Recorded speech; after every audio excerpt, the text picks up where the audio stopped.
চলতি সপ্তাহে বাজারে ইলিশের সরবরাহ কম ও রপ্তানির ঘোষণায় দাম বেড়েছে হু হু করে। বরগুনার পাথরঘাটা মৎস্য অবতরণ কেন্দ্রে মাছের দাম প্রতি মনে বেড়েছে 7 থেকে 8,000 টাকা। বৈরী আবহাওয়ার কারণে সাগরে মাছের সংকটের কথা বলা হলেও এর মধ্যে রয়েছে ব্যবসায়ীদের কারসাজি। বরগুনার পাথরঘাটা থেকে তাওহিদ ইসলাম শুভর পাঠানো প্রতিবেদন জানাচ্ছেন রেজওয়ান শরীফ। শিয়া বাটার ও ভিটামিন ই সমৃদ্ধ lily glam beauty soap. Lily, always beautiful. দেশের বিভিন্ন জেলায় ইলিশ সরবরাহের অন্যতম পাইকারি বাজার বরগুনার পাথরঘাটা মৎস্য অবতরণ কেন্দ্র। উপকূলীয় অঞ্চলের জেলেরা সাগর থেকে মাছ ধরে এনে এখানে বিক্রি করে, আর পাইকাররা এখান থেকে মাছ নিয়ে বিভিন্ন জেলায় সরবরাহ করে থাকে। এদিকে বৈরী আবহাওয়ার কারণে চলতি সপ্তাহে সাগরে খুব একটা মাছ পায়নি জেলেরা।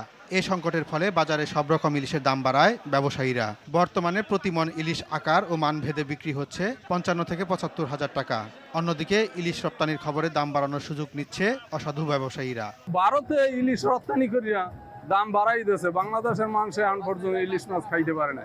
যেদিন থেকে ইন্ডিয়ার মাছ ধরা দেবে সেই দিন থেকে 5 থেকে 8,000 টাকা বাইরে যাবে।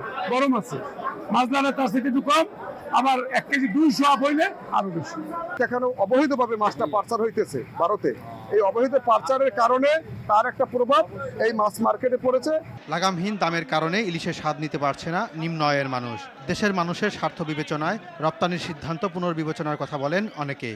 সাগরে যায় আবার ফিরে যায়। মাছ আছে সাগরে, সাগরে মাছ আছে, মাছ ধরতে পারে, কিন্তু পারে না আবহাওয়ার কারণে। 900 গ্রাম থেকে 1 কেজি পর্যন্ত এইটা, কিন্তু এটা 2000 টাকা কেজি। কিন্তু এটা যদি ওইদিকে রপ্তানি না করে তাহলে আমাদের দেশের মানুষ কিছু মাছ খাইতে পারবে। ইলিশ সংকট ও দাম বৃদ্ধির কারণ হিসেবে বৈরী আবহাওয়াকেই দায়ী করলেন মৎস্য অবতরণ কেন্দ্রের এই কর্মকর্তা।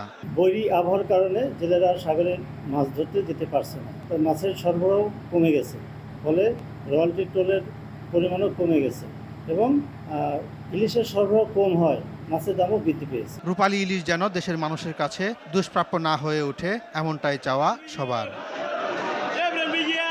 রেজওয়ান শরীফ, RTV।